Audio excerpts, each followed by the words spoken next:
Who doesn't love UFOs? Some people make an entire career off studying some or multiple facets of strange things in the sky. We call them ufologists. MUFON, baby. MUFON.org. What is MUFON? Yeah, it's a mutual network of enthusiasts. It's surprising because so many experts in other scientific disciplines start applying their knowledge toward UFOs, like an astrophysicist, someone who specializes in chemistry or material science.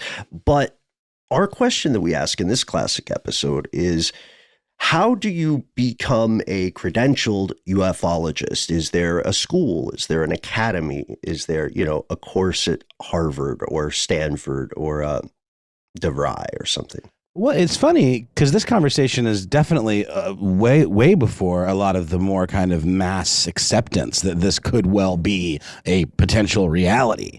So, for many years, this has always been looked at as kind of a fringe pursuit. And I'm interested to see now where things go if it does become a little bit more accepted or there becomes more of like a official field of study for this. Because there is and there isn't in this episode, but it's largely, kind of sneezed at by the scientific community. It was right after Tom DeLonge made all the announcements and everything, right? Not right after, but this is like a little bit after that. So I bet the interest was super high at this time. 100%. I can only imagine it's skyrocketing. Where it is now, and it just, again, being approached with a lot less kind of funny faces being made. And we had, I think we all shared a mutual sadness about the breakup of Blink-182 at this point. They're back, baby. They're back. Yeah. So the future isn't always terrible. Yeah.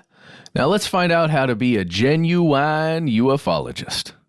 From UFOs to psychic powers and government conspiracies, history is riddled with unexplained events. You can turn back now or learn the stuff they don't want you to know.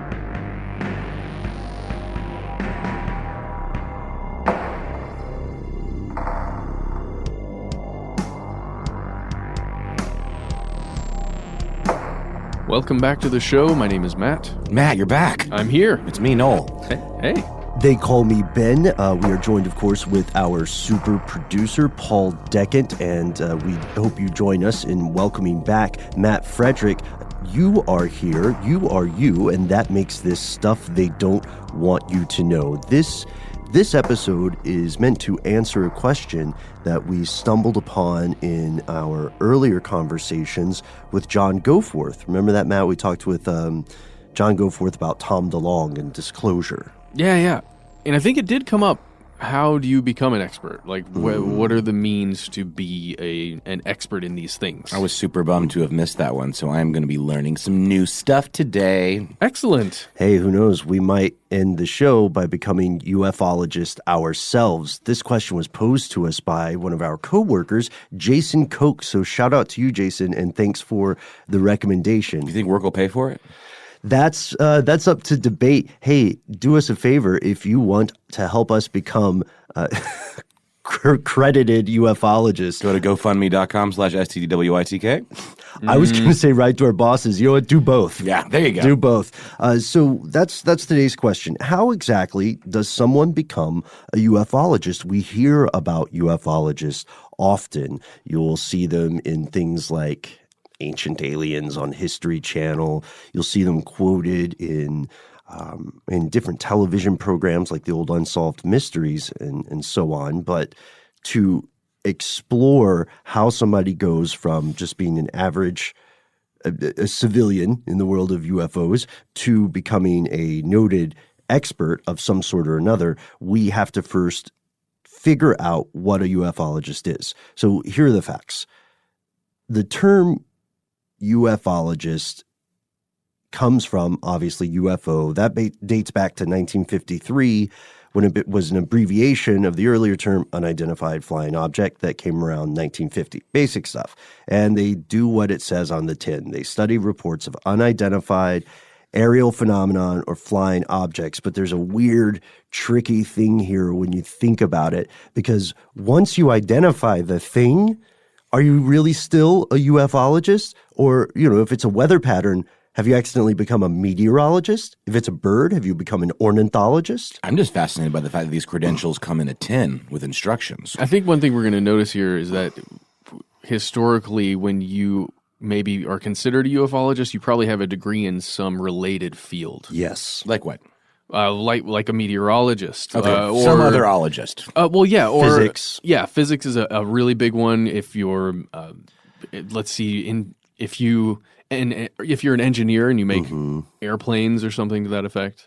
An aerospace engineer. Let's see how that could come in handy. Yeah, and we'll find that the interdisciplinary nature of this is both a blessing and the curse for the professional ufologist out there. But how many are there?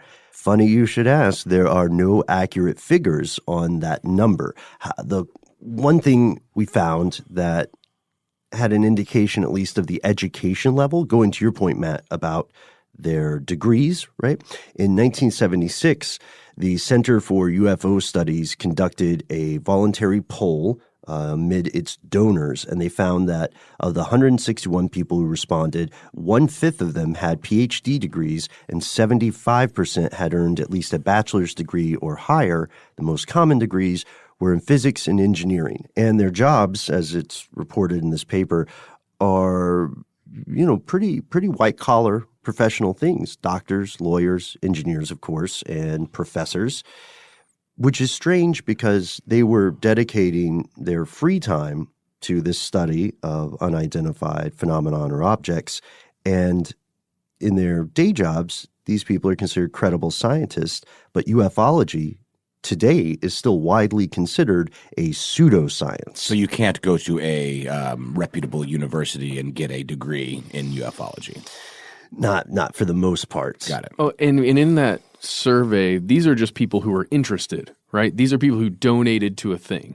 Yeah, they donate to a thing. They go to the conferences, the networks. Cool. So they have an active interest in it from one of those outside professions. They're probably not out protesting in front of the White House in the 70s for disclosure.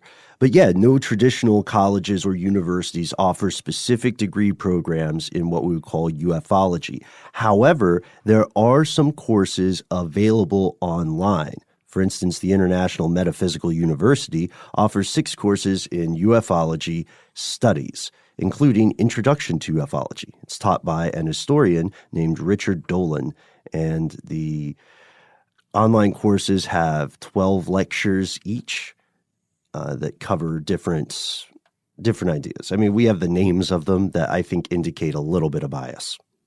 Yeah, things like what are UFOs? It's a good place to start. Theories of ancient visitation. No, not as good. I mean, it feels a little like they're stacking the deck at that point. I got you. And then the early cover-up. Does the Great Courses offer this? That's what I want to know. Hey, I missed the Great Courses. Those things were fantastic. Yeah, man. We can still get them, right? Greatcourses.com/conspiracy. Maybe is still active. Who knows? There are also, just so you know, other lecture titles like Weird Science, Propulsion, Energy, Spacetime, and Consciousness. Is that consciousness separate from spacetime or spacetime and consciousness? I think it's all of it wrapped up together. More bang for your buck, huh? Digging Deeper, the Breakaway Civilization. What is that? Would that be a hypothetical civilization that breaks away from Earth and lives in space? I don't know. You got to take the course. Got to take the course, yeah. And this is extant. You can go and take the course now. You can enroll, and you can see some testimonies from people who have taken the course, and you can read about the grading system. You can get all the details. All you have to do is visit intermetu.com, intermetu.com. This is not free. No. We should point that out. You know what the breakaway civilization is? It's pretty interesting. It's this idea of this alternate reality that exists only in like 500 million pages of classified documents. So it's sort of this like meta reality that supposedly the information exists to understand, but we don't have access to it. Oh, okay. And when I say reality, I just mean, cover-ups and the stuff that is known, but not known to us. So it's an alternate reality, not physically Earthlings. Right, just like the behind the curtain kind of stuff. I've never heard that term before. I like it. Yeah, let's do an episode on that. I like it. We may have to invest, however, if we want to use this course as the basis for our future episode on breakaways, because the courses cost around $200 to $400 each. And this can be, you can see how this could become expensive, you know? Mm-hmm. And let's say you decide to become a ufologist, but you say, you know what, I don't want to rely on self-education. A lot of people who describe themselves as ufologists are doing it based on research after an event that they have experienced firsthand, or something they've seen, something that touched them in their personal lives. So they're self-directing. And there's nothing wrong with self-directed research. Some of the most important scientists and philosophers in human history were just on their own, reading books they thought were interesting and writing other things as well. But let's say you don't feel completely comfortable doing self-education. You sign up for something like this program at International Metaphysical University. You finish that 12-lecture course, and boom, you're out of school. You have to get a job, right? So what do you do for a living with this degree? Basically, you try and give talks wherever you can give talks, or you get in contact with people who have footage of something, you study that footage, or you watch the sky and you wait and then hopefully write books about it. That's my understanding. Is there anything else? It's funny you say this because it reminds me of some of my friends who became sociologists. They got their PhDs in sociology, and I said, "Oh, what do you do with that?" And they said, "Teach sociology classes."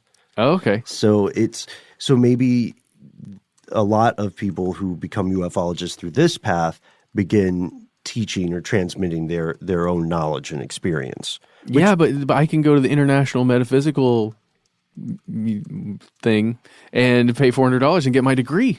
Why would I need to learn from you, ufologist guy who just got your degree? Maybe they are adding more to that base education. Gotcha. I don't know. It's a good question, right? The university website notes that ufologists can seek work as lecturers, writers, movie consultants, which sounds pretty cool, or political activists, similar to Tom DeLonge and Luis Elizondo, working toward disclosure or working in the political and government arena on the area of UFOs in preparation for contact or landings. All right.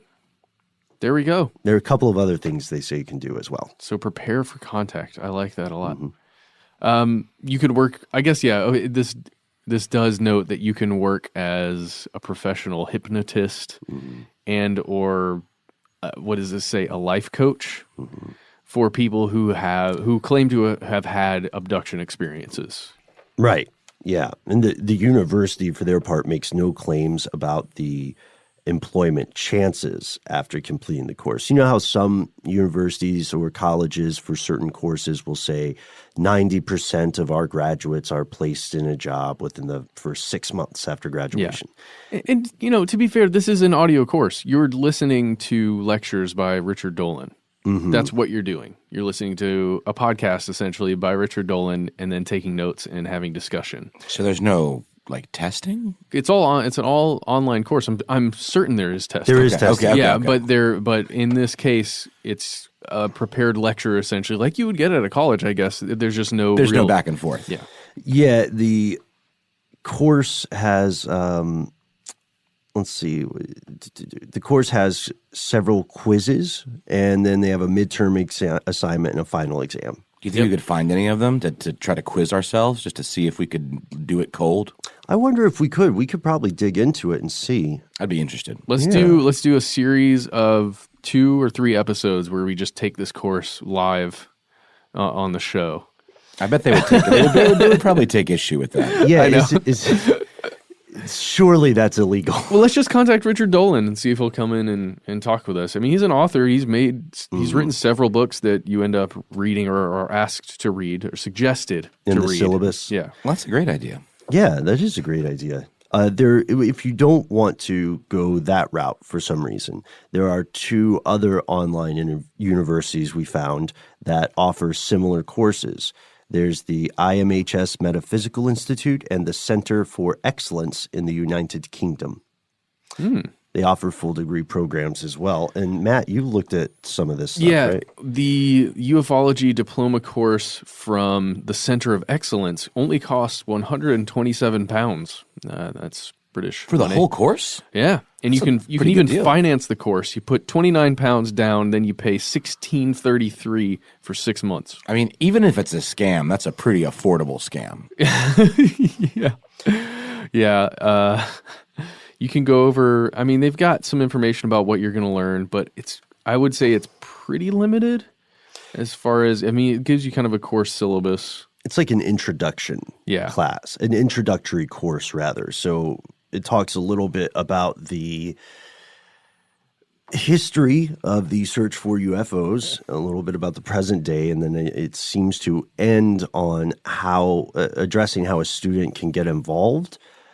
But there are some things that will, I'm sure, drive the more skeptical of us in the audience insane. Like in their write-up, they say, quote, "The ufology diploma course provides insight into the technologies that are likely used to propel UFOs and different kinds of craft and their purposes." So they're not saying we're trying to figure out what these are. They're claiming that they have, in fact, identified the unidentified objects. There you go. Another thing that we should point out for this is that this course is certified by the IAHT, the International Alliance of Holistic Therapists. That's claimed on the website there. And I wonder what they have to do with ufology. Well, so it inherently has kind of a new age bent to it. It would appear to be the case, yeah. Unless the IAHT is more familiar with this sort of stuff, because one would assume that most ufology questions are going to be related to things like the nature of physics and aviation and, again, meteorology. But perhaps there's more to the story. So what do you do if you say, okay, I've seen that, I appreciate it, but I think I want something more traditional. I want more formal education. Like to your point, Noel, I want to go to Rutgers or to Yale or something and learn this. It can be difficult for a budding ufologist to find the right path of study because of the inherently interdisciplinary nature of this research. Like if we go back to our earlier example, should a ufologist first study engineering or should they study physics? Should they study meteorology or psychology or folklore or sociology or just all of them at once? Yes. Yeah, right? I mean, it is a bit of a grab bag because there's certainly science involved and astronomy involved and the idea of studying space, but it's also wrapped into a lot of pop culture ideas and a lot of folkloric ideas or things that are not quite provable. So there's a lot of conceptual thought behind it as well. It's interesting. Sure, making yourself aware of a lot of the folklore surrounding the event of a UFO will give you an idea as to what do these people maybe think they're seeing in their heads when they're viewing some object in the air. That's all I wanted to say. Yeah, and it's a dilemma, for many people, UFO enthusiasts and skeptics alike. This feels problematic. Look, some of the skeptics in the audience now might think these are just wastes of money, or even worse, a purposeful con job. As we've said, Matt, Noel, and I have not taken these courses, and we haven't yet seen material from them, so we can't really comment too deeply on what they actually are. I think that idea of taking a test is fascinating. But people who actively research UFOs and perhaps feel that they have a specific line on it, that they found a previously unexplained weather phenomenon, or they've proven there's extraterrestrial involvement, they might feel this type of education is unnecessary or misdirected. And they say, well, maybe we're better off studying just orthodox meteorology, old school aerospace engineering. Will the time of a professional ufologist be better spent in the field chasing reports and gathering firsthand experience?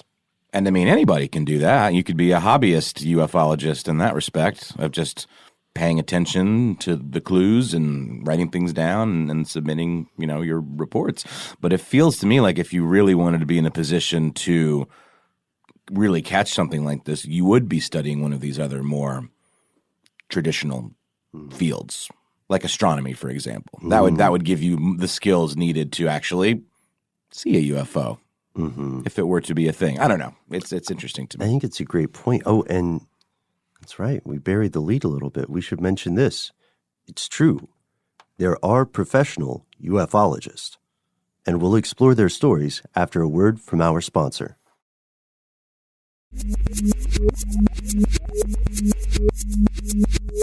So while most mainstream media outlets tend to portray these ufologists or people that study UFOs in general as crackpots or misguided, there is some truth in the idea that multiple places do actually employ professional ufologists. And we're not talking about, what's that guy from Ancient Aliens' name? Richard Dolan? Richard Dolan. Not talking about him. He is, though. I was thinking of Sloukos. What's that guy? Giorgio Tsoukalos? Yeah. Or there are so many that we've discussed in the past. The Hand of the Gods guy. Eric Von Daniken. Yeah. We're talking about real, human people, not television presenters. Hey, those are real human people. I know, but I don't believe it until I see them in the flesh. I think they could be just conjured. Okay. Yeah. Well, we do know the technology exists to completely impersonate them. It's true. So yeah, we're talking about people who get paid money, currency, to spend time trying to determine the true nature of these unknown aerial phenomena. Or at least at one time were paid by a government even to do so. Oh, yeah. Yeah. Nick Pope. That's it the time? guy. Are we talking about Nick Yeah. Pope? What's going on with this Nick Pope guy? He's the real Mulder. He's the one. He's the chosen one. Yeah. Yeah, it's true. He is a career civil servant, or he was at the time, Yes. in the United Kingdom, and the Ministry of Defense gave him a weird job in 1991. Yeah, he works at a thing called the UFO desk. Yeah. Pretty cool. Yeah, man. And apparently it gets between 200 and 300 reports a year of sightings. And his job is to follow up one-on-one. Interesting, right? Yeah. I bet some of those calls are pretty wild. We should say he did, or he was, or just in the past tense, of course. because this Yes, is yes. 1991, right? Mm-hmm. 2 years before the old X-Files comes out. Which is like our favorite show. The best show, and I don't care who you are. That's true all around. But as recently as May 29th of 2018, he put out a tweet talking about the Pentagon's UFO program and how they also studied poltergeist activity, and goes back and mentions, when I ran the UK government's UFO project, we were the focal point for all the, quote, weird stuff. Crop circles. Yeah, ghosts, weird stuff, wacky stuff. Both the US and the UK programs were real-life X-Files. Yeah, and so what he would do from 1991 to 1994, which is great because that means he was still doing this when the first season of X-Files came out. Yeah, it makes you think he got on the phone with somebody, maybe With, Chris Carter. That would be fantastic. We'd love to interview all the people we're mentioning at this point too. So let us know who you would like to hear from in a subsequent episode. So his job was just that. He would get a report. Somebody would say, oh, there's maybe a crop circle or a haunted place, or there's a strange light that's been appearing, on Donover-on-Sandwich or whatever British village. I'm just making up names. I want to go there. I want to go to Donover-on-Sandwich. And so he would travel to the place. He would interview people. He would verify the precise time of the report, the precise location, and he would check those facts against something that he called the usual suspects. A true investigator. And that's what he is. I mean, he's a paranormal investigator. Mm-hmm. Have we heard about what his credentials are? No, would you like to talk about that? I sure would. Yeah, Journalist, right? I think that's a good start too, as far as just being able to kind of be a detective and, follow the leads and follow the clues. I think a journalist would be a great way to study this kind of stuff if you so chose. What about a podcaster? Well, there you go. Hey, dream big, right? Oh my God. So he says that he started from a baseline of 0 when he was assigned this UFO desk. And it was not based on any prior knowledge or personal interest on his part. So he was a little maybe less, I don't want to say less enthusiastic, because he's definitely still professional, but our point is he wasn't going home at night looking at the Truth Is Out There poster. Because they weren't out yet. Because they weren't out yet. Yes. Okay. Fair play. You got me. I was trying to slide that one by you. But don't you have one of those posters? Yeah. So awesome. We should get more around the office. Okay. How many is too many? 17. Okay, great. So we'll stick to 60. Okay. So he's a journalist. He's objectively digging into things. And if you are an investigative journalist, you still apply the same methods to any investigation. So he's doing the same sort of legwork that a good reporter would do. And he found that there were a lot of simple explanations for what people were reporting. Yeah, almost 95% of the cases that he was presented with, right? And it's always something like a weather balloon, an aircraft light, the things you hear about. Swamp gas, maybe, but probably not very often. I have a hard time saying swamp gas. It comes up all the time on our show, but something about the A in swamp and the A in gas make it really difficult for me not to say it in a weird accent. Like swamp gas? Yeah. Or was there another one? It's like swamp gas. Oh, there you go. Swamp gas. Like you ever did? We had a guy that came to our school when I was a kid named Okefenokee Joe, and he'd always talk about being swamp wise. Swamp wise. Gotta be swamp wise. Not quite sure what he meant. I took a tour with Okefenokee Joe Yeah? when I was a kid. There you go. What? Down in the old Okefenokee swamp. Were you swamp wise? We did a swamp tour. Did you get snake bit? I did not. Then you were swamp wise. This a real thing? Yeah. I think it was. That's funny. Yeah, it was in Augusta, Georgia. I think he just made the rounds. Wow. You know. I don't think I ever met. I haven't had the privilege. Oh man, you pleasure. really missed out, dude. Is there more than one Okefenokee Joe? It's possible. Is there a lineage? Like how there's more than one McGruff? There must be. But I mean, it's around the same time. I bet it was the same one. Swamp gas. Well, instead of swamp gas, just say naturally occurring bioluminescence. All right. I think we both know I'm going to stick with saying swamp gas Okay. in a bad accent. Swamp gas. Swamp gas. Oh, when you say it like that, it sounds like you got a touch of the swamp gas. Yeah, I know. There we go. Is that our new euphemism for really bad farts and terrible flatulism? Flatulism. And this has been our childish aside for today's episode. These are important. But yes. Thank you for getting us back on track.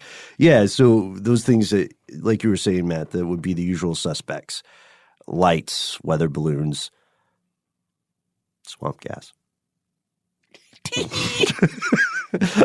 So this is weird, though, because it means that 5% of these cases could not be explained. Yeah, and then his real job, why he was employed there, is to take that 5% and then go, nothing to see here.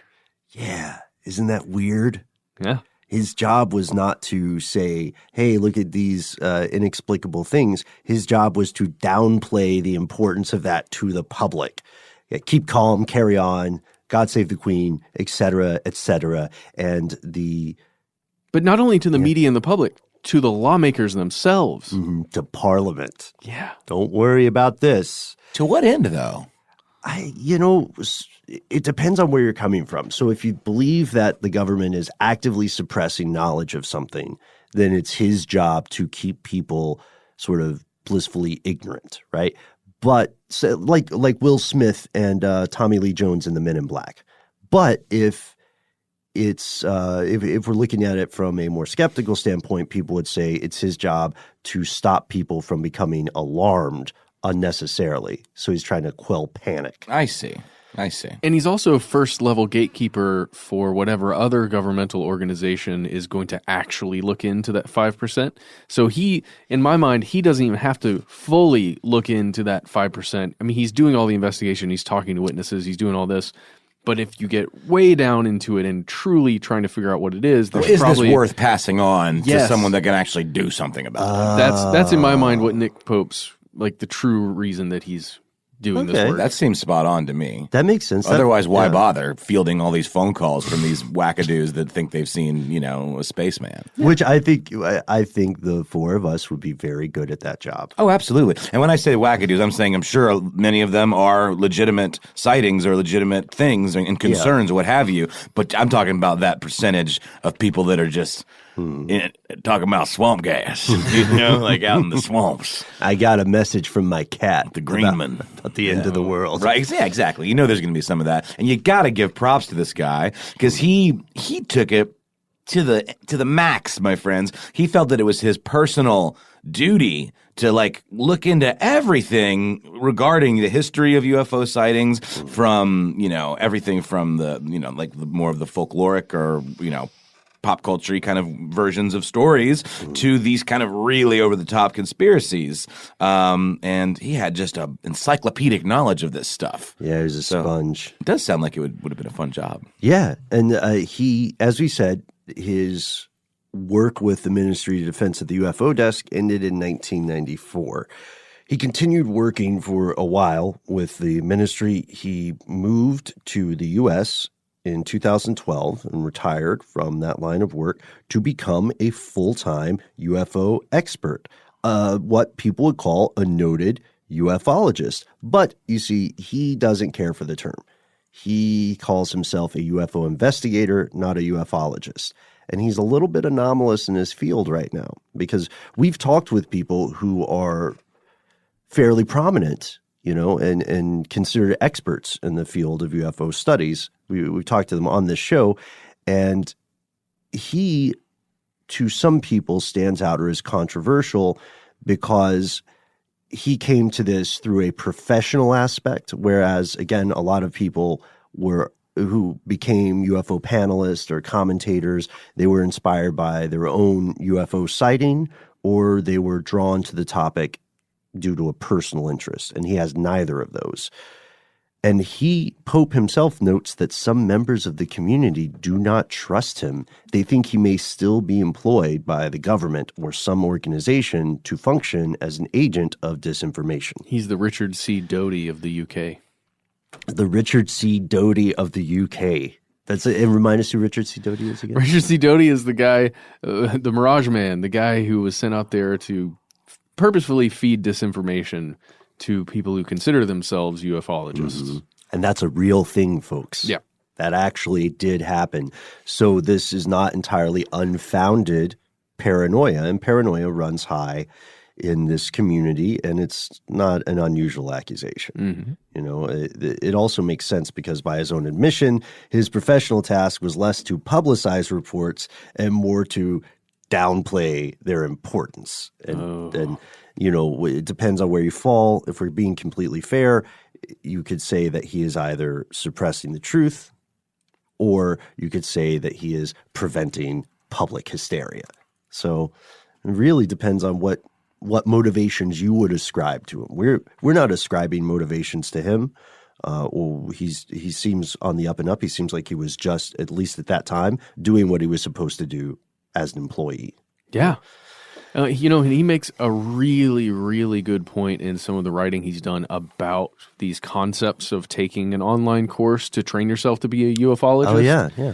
Because he makes a fantastic point that if you are that interested in something and you are already perhaps creating images in your mind of what the potentials could be for the things you're seeing or studying, you may already have had too much of the Kool-Aid yourself, and you're going to see things that aren't really there because you're going to have confirmation bias problems, and all kinds of other issues in that regard. Mm-hmm. And that does make sense. Also, that can go both ways. Right? Right? So someone can say, some of the most irritating mistakes in critical thinking come from people who consider themselves skeptics and think that being a skeptic automatically means extraordinary things cannot exist. Just shoot it down. Right. It's weird. It's difficult to be objective, and people constantly think that objectivity is in the eye of the beholder. Objectivity is the process by which someone comes to agree with what I believe. right? Yeah. That's the mistake we make. But Pope is out there. As you said, Matt, he is an author. You can find his books online. You can see interviews with him. And he is one of many ufologists.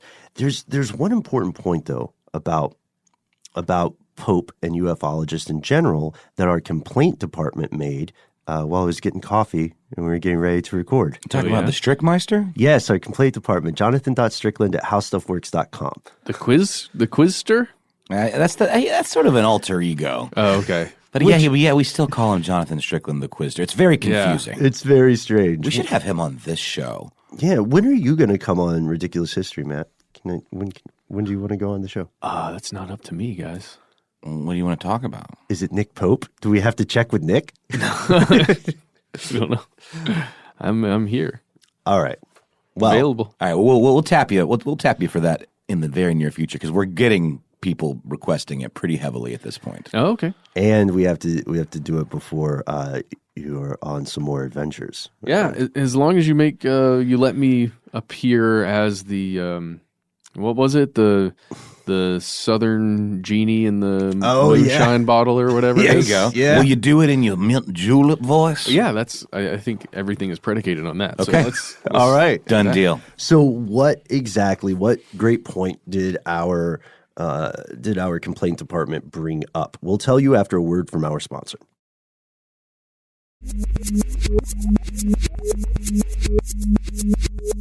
Oh, bated breath. Let's do this. All right. Yeah, that's right. Stuff they don't want you to know. You pay for the whole seat, but you only need the edge. That's a Scott Benjamin line. Nice. So what Jonathan pointed out, and he is one of the more of our colleagues and cohort, he falls more on the skeptical side pretty clearly. Mm-hmm. And he said that he believes there's a difference between professional and credible, and we often conflate the two. So a professional ufologist doesn't necessarily have to be a credible ufologist. They're just someone who is paid to investigate these things. Okay. And I thought that was a point that we had to mention at least once in this show. Now, we're not calling into question anybody's credibility at this point, but we are saying that just because someone is paid to do something does not mean they are automatically the best at it, right? Yeah. With that being said, we would like to empower you. If you are listening now and you say, guys, thanks for giving me the lay of the land, I wanna do this UFO stuff. I want to be a ufologist. I don't have time to mess around with the online studies. I've read some books, but I think the best way to learn about UFOs is on-the-job experience, just like Nick Pope. Well, we have some leads for you. The first one is, are you a member of MUFON, the Mutual UFO Network, already? If you are, you're probably paying around $60 a year for membership there. Mm-hmm. And what you can do is, once you become a member, you can talk to your state director. So you can send an email out to the person that's the director of MUFON near you. You get a copy of this MUFON Field Investigators Manual. Mm-hmm. You study the manual. It's pretty big. Let's see. You can order one here. Where is it? I'm looking for it online. Here we go. Hard copy Field Investigators Manual only costs you $105 US. So far we're at about $170. Okay. Which is more. Well, no, it's less than that first course we were talking That was about. 127 pounds. Yeah. Okay, yeah. Let's see. Oh no, the other one was like what, $100 to $400, something yes, like that. So that's depending on where you land in there, then once you've done that and you've studied your manual really hard, you can complete the volunteer and field investigator orientation program on the MUFON University. And then, another opportunity you can have here is to mentor with a licensed MUFON field investigator, which is kind of cool. Does that cost extra? I don't know, but all you have to do is contact your state director and coordinate with somebody. But you can just do a ride-along, I guess, for a while. You think they have meetups where you can kind of just go check out the lay of the land and have a little meet and greet? Yes. I'd be into that. Yeah. I would love for us to go there. Absolutely. Is there a chapter here in Atlanta? Yes. Really? I honestly don't know, guys, but we can look it up. I'm assuming there has to be something at least regional. There's a GeorgiaMeetup.com says there's a MUFON Georgia meetup that's happening on August 4th. Holy No smokes. way. That's 4 days before my birthday. 2018. That was my mind exploding. Where? It is... Ooh, it's in Tucker, right off La Vista, right up That's the street. That's totally in our neighborhood. Right off 75. Oh, we got to go. Oh, right my off 285. God. Yep, that's Hey, happening. hang on, let me check with Paul. Paul, do you want to go with us? It's a Saturday, August 4th. Paul nodded He and gave us a nice smiled. nod. And my smile and a nod. Yeah, all right. my The God. double whammy from Paul. Well, if we got Deccanton, then we have to see if we can make it to this thing. It would be a great experience. So there we go. You can get firsthand experience, even with a mentor, investigating reports of UFOs under the auspice of the Mutual UFO Network, or MUFON. And again, it is not free. It is a rather significant investment. It is. But let's say you're not in the U.S. Well, you're still in luck. The British UFO Research Organization, or you like this, Noel, BUFORA, offers a similar program. Bufora. And we'd like to hear about other countries' programs, because I imagine there are other European communities or institutions that have stuff like this. There's probably some stuff like this in Canada, as well as in parts of South America, Central America, maybe some parts of Africa as well. We want to know. We want to know what's going on in your neck of the global woods. These licenses, by the way, are self-determined by these groups. Yes. So it's not like, for instance, how you would get a pilot's license that allows you to fly in different countries. You know what I mean? It's up to that. It's organization by organization.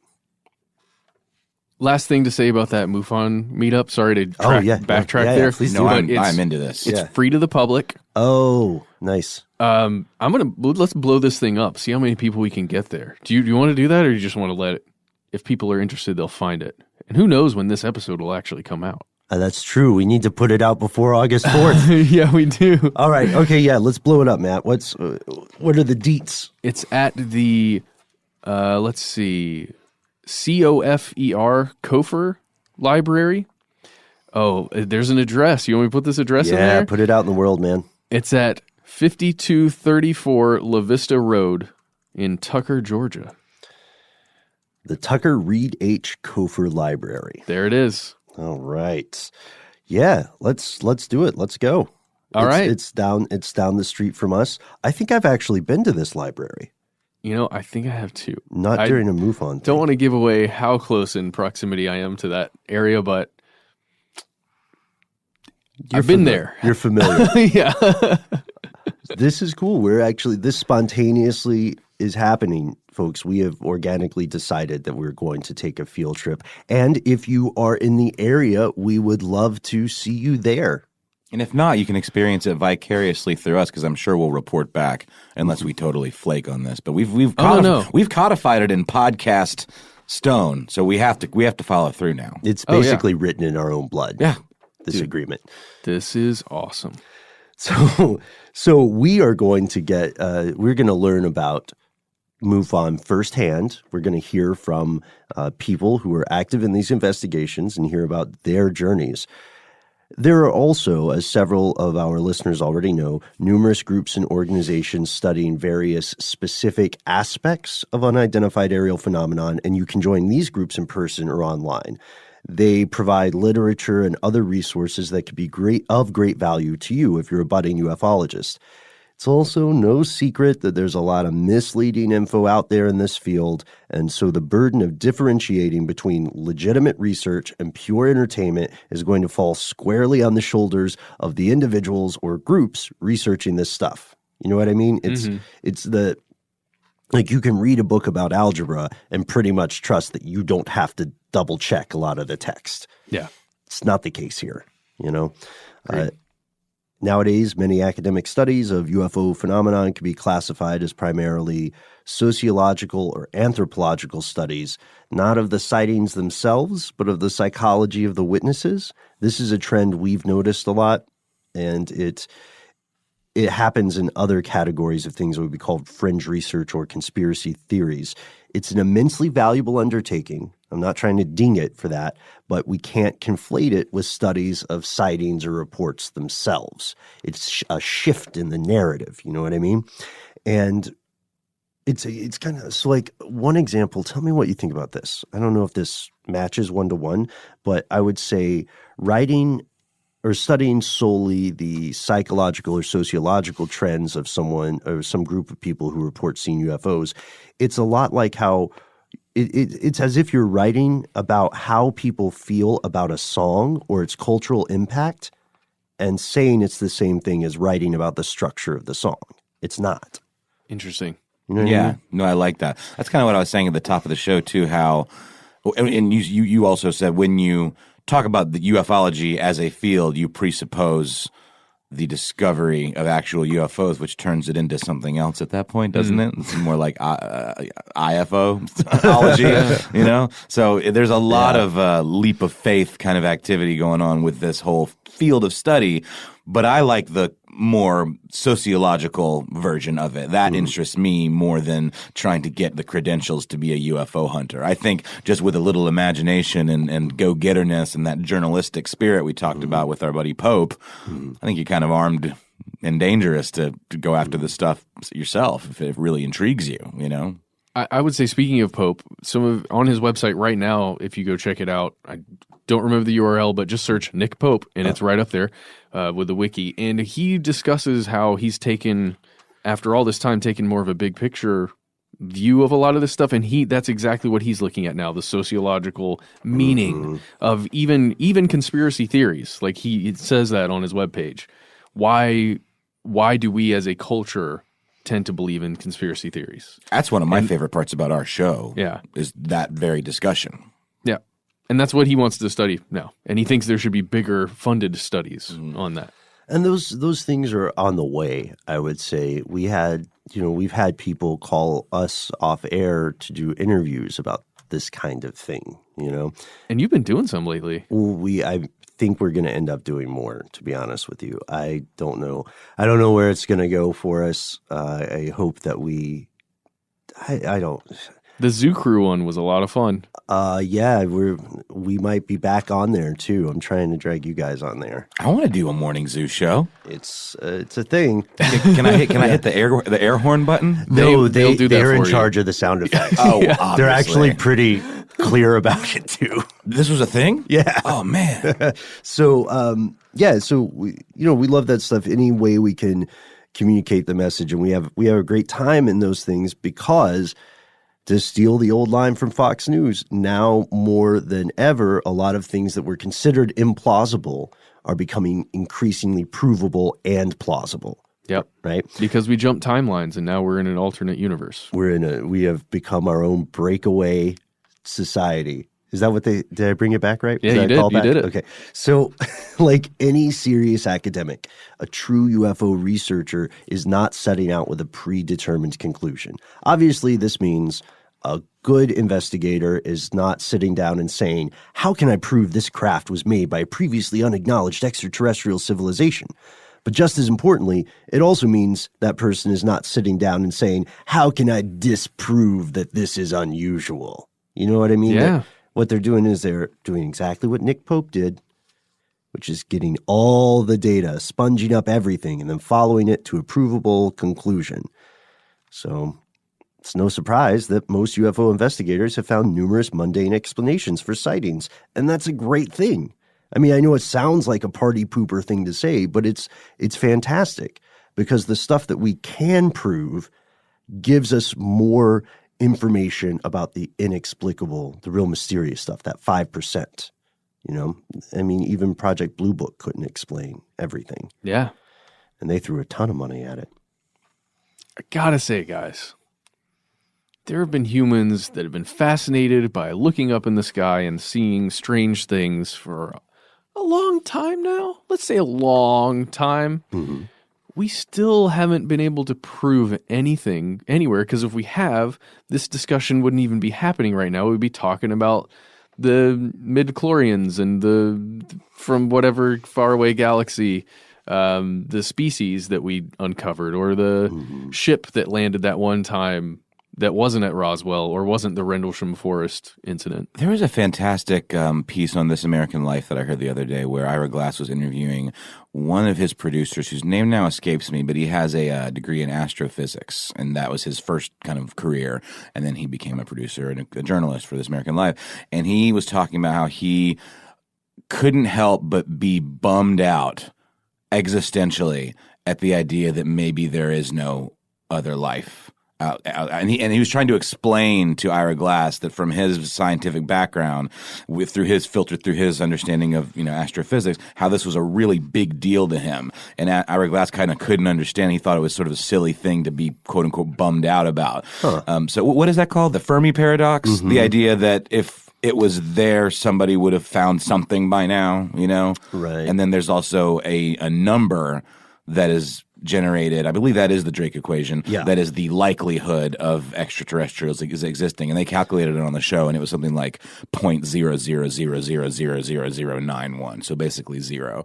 But it was just interesting. That life exists, or that we will encounter that life? I can't quite remember the nature of the equation, but that was where it stands right now. Apparently, based on the scientific research and material that's out there, that number changes. But apparently, it's very, very close to zero right now, which is kind of a bummer. I would take issue with those people, because I think that next to zero number is probably that Earth would be visited, or that Earth will visit some other civilization. Right, it's the meeting. Yeah. Oh, absolutely. But that life exists, I'm pretty sure that's almost a certainty. Oh, that came up too in the piece, where it was like, would you be cool if it was just like maybe an amoeba? Like, does it have to be a sentient creature that you can communicate with? Like, where do you draw the line at this like existential bummer kind of thing, right? Right. So that's a big question here too, and it's interesting. It's all a time scale problem, buddy.